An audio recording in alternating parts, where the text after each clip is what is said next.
Hi guys, thank you for joining us at the World Championship 2014 Cardfight Vanguard Singapore Qualifiers.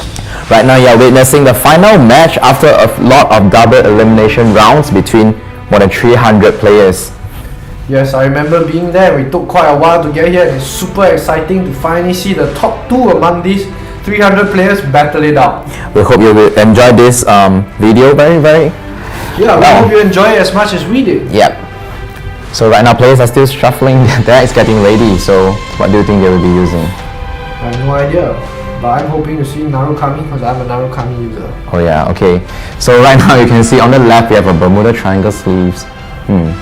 With a Pillman sleeve, I'm not sure. Will they reflect what deck they are using? We'll see about that very soon.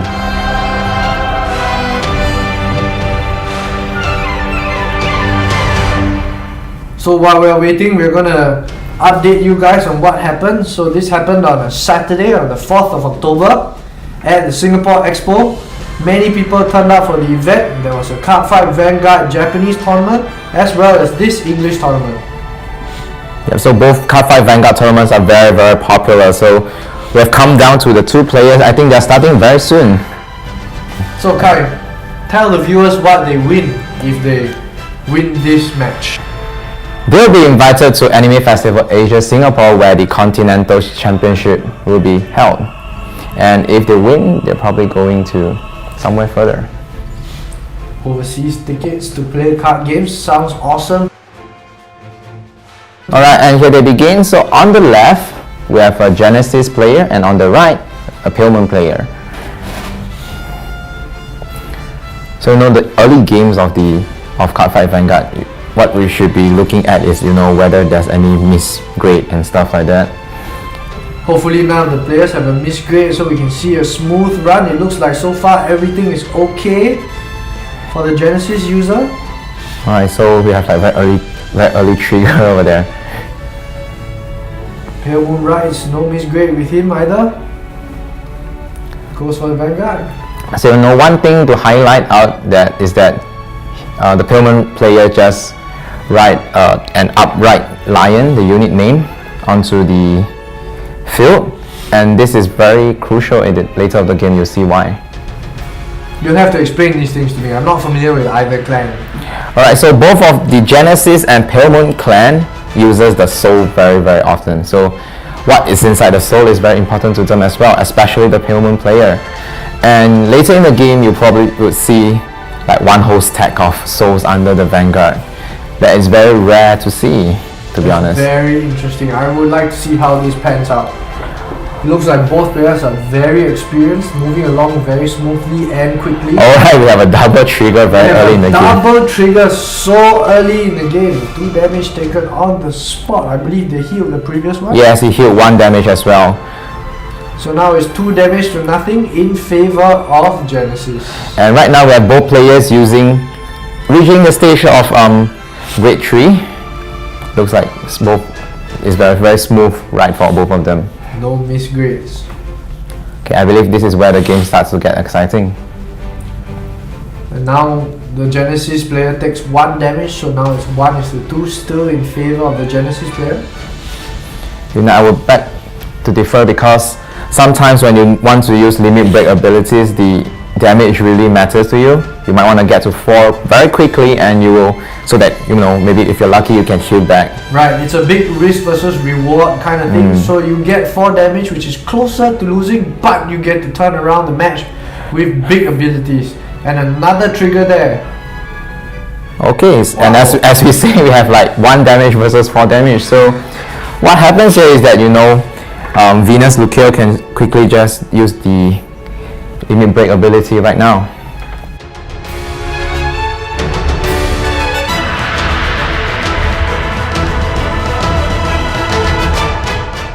So for Venus Lucio, you can simply counterblast 2 Silver Tone cards in its card name, and Soul Charge 2, choose up to 5 Pale Moon cards with the sum of their grades being 6 or less from your soul and call them to separate rearguards.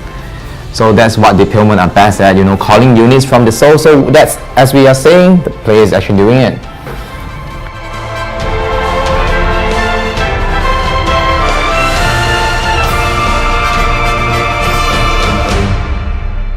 Wow, the field is full just by calling cards from the soul. You know, he looks very excited because he just soul charged the normal Lucio so that you can get the cross-strike ability to be activated. So right now, Venus Lucia is standing at 13,000 attack for both turns. Very good offensively and defensively.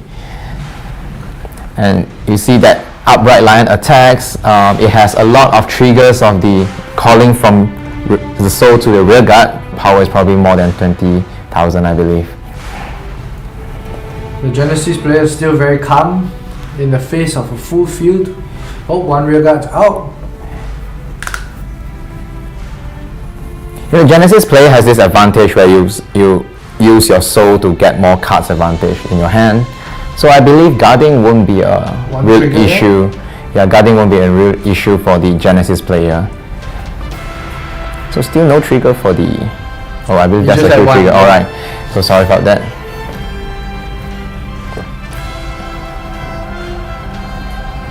So taking that damage or not?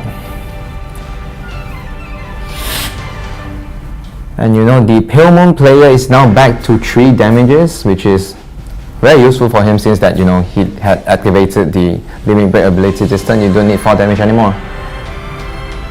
So he's now in a safer place while still being able to deal damage to the Genesis player. Yep, you have the allowance to take 1 more damage next turn, so pretty good shape for the Pale Moon player. Let's see how the Genesis player can counter.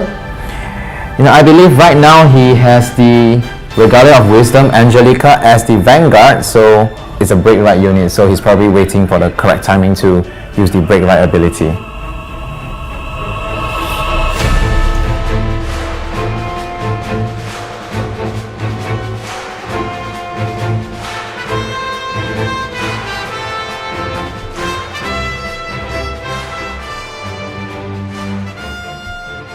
Oh, here we go.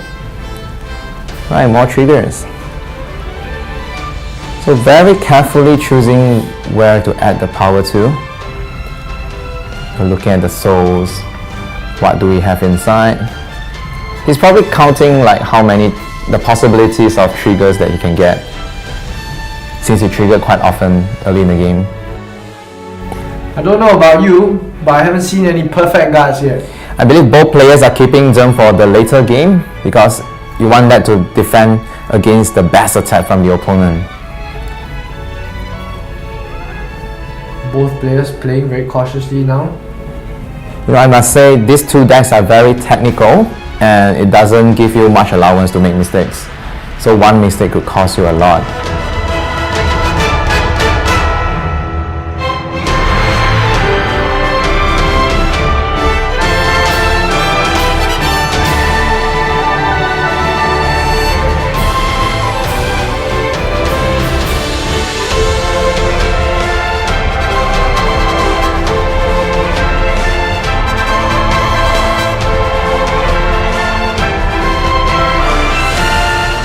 Here we have the Genesis player having 4 damage. So I believe So now he can start releasing his limit break abilities. Yeah. And as we say, he ride another Angelica onto the Vanguard. So what does Angelica do? So when a Genesis unit rides this unit, you may pay the cost, which is Soul Blast 3, and if you do, draw 2 cards, choose your Vanguard, and that unit gets 10k power this turn. 10k power, that's going to be a big advantage for a Genesis player. Yeah, I believe the best part would be to draw 2 cards because you need a lot of hands to defend against your opponent's attack. That's so true. He's been using a lot of cards in his hand to defend attacks. Alright, more triggers coming up. So I believe that's 2 damages. Wow, it's really close. 5 damage for the Pale Moon player. So the Pale Moon deck over here, he plays this Silver Thorn archetype deck, where why you need to play all the Silver Thorns unit is because when you counterblast, it's very specific. You need Silver Thorns unit to counterblast. You don't want any, you know, mishap to happen. So as we say, he's using the limit break ability for Venus Lucia again, now calling 2 Upright Lion onto the field.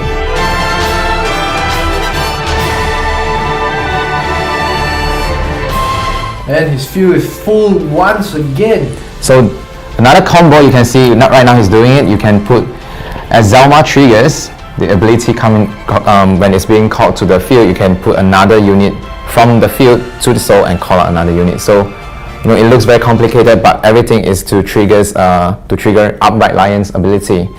So right now we have, I believe, more than 5 to 6 stacks of the trigger, and both of them adding at least 15,000 power. That's a lot. Wow. If you stand any of that rear guard in front, it can simply hit over 20,000. Without needing any power from triggers or anything from the Vanguard. Yes. So they're basically units on their own. They don't rely on anything else. Yep. So as we say, here we go. Very huge damage going into the Genesis player. Let's see how the Genesis player can block this. Alright, so carefully checking. Yeah, he can still take 1 damage, no problem at all. So here comes the perfect guard. Now that you're at 5 damage, you want to be cautious. And that's a lot of damage as well. I mean power.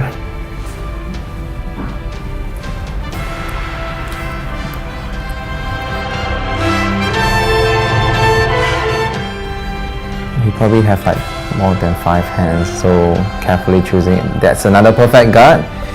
So it's 2 perfect guards dropped this turn alone. Yeah, it's always the dilemma of like whether using a lot of cards or like just 2 cards. Risky. And as we say, passing the turn back to Genesis player, we have Minerva finally appearing on the field. So here's a quick idea on Minerva. So here's a quick view on Minerva's abilities. So you can counterblast 1 and Soul Blast 3 and choose 3 Genesis unit from your hand, discard them. At the end of the battle that this unit attack, you may pay the cost, and if you do, stand this unit and this unit gets plus 5,000 power until the end of turn, and you can use this once per turn. So what happens here is that getting the power boost from Angelica is standing at a very high value of power right here. So I believe if the Pale Moon player does not have any perfect guard, it would be a tough time defending himself this turn. Hopefully he has a perfect guard. He has already 5 damage. 1 more without a heal trigger is going to cost the game for him. Okay, so I believe the Genesis player is going full force. So let's see whether you can take him down this turn. With Genesis Vanguard standing again inside, you can gain 4 hands this turn. But after subtracting 3 Genesis cards from your hand through Minerva's ability, that's still quite tough, you see. Well, this is a very exciting match so far, both with high damage trying to break through. But at the moment, they are almost on equal ground, I would say. Both players are running low in their deck, so it might end up, deck out and win. There we have a perfect guard. So one draw trigger over there. Drawing a card. Power goes for Alright. So counter blast, discarding hand, and do what Minerva is best at. Standing. So here Minerva. Another perfect guard is dropped. Right, I think he has that very long. And another trigger. So you see 4 drive checks in 1 turn, you can potentially get a higher chance to get triggers. So attacking with the smaller rear guard and both. More than enough for the Pale Moon player. So I believe it will be a tough turn for the Genesis player.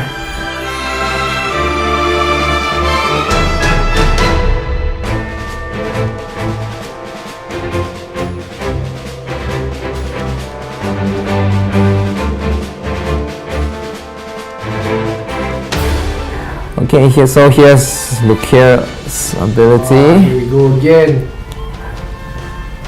Alright, so potentially one of the upright line will get more trigger than the other. The one on the left will get more triggers, 1 more stack. As you can see, the Pale Moon player is very close to decking out. Yes. We almost make up. Oh! Looks like only 4 possibly this Yeah, he has to shuffle it. Okay, so he's even using the perfect guard. He's going all out. This is it. Make or break. There's no next turn for the Pale Moon player, I guess. Because the Let's see moment. how this turns out for him, whether this risk will be the Alright, game. this rear guard is probably attacking at like more than 30,000. Let's see how Genesis has to block this. Yep. I don't think he has a perfect guard with him. Well, he's dropped 2 already from what we've seen. He intercepts with 1. I believe he's going for the lots of cards to defense route. So that's 3. So he blocks 1. And now the Vanguard is going in. You know, we haven't seen much trigger from the Pale Moon player so That's far. true. So I wonder how this will be like. Genesis player checking what's the total damage for the last rear guard. In this case, I believe the rear guards are scarier than the Vanguard itself. But you know, still the drive check is very crucial. Looks like, is he gonna block this? 1. With lots of 1 cards card, again. 2 cards. Okay, there we Oh, 1 stand trigger. Okay, so we have the upright lion probably standing at near 30k. That's a lot of damage. Another trigger. Okay, Stand triggers. Oh my god. I believe that's. I believe that might be the game unless we have some perfect guards from the Genesis player, which I highly doubt. 2 coming out and maybe 2 more lost somewhere in his discard pile. We probably need a huge trigger over here. Quite possibly. Let's see how things turn out. This probably looks like the end, but let's hope that Genesis player can give us more excitement. So decides to take damage. Takes damage and it's Alright. triggers. A good game, exciting game by both players. Friendly Both handshake players at the end. played very, very well. I've never seen a more exciting game than this before. Well, exactly. With so many triggers coming out at crucial moments and in the beginning, made this game super exciting for me. And we hope that you guys have enjoyed this as much as we have watching this. So please join us again for future games whenever they are available. Yeah, we'll see you guys next time. Bye bye. Bye.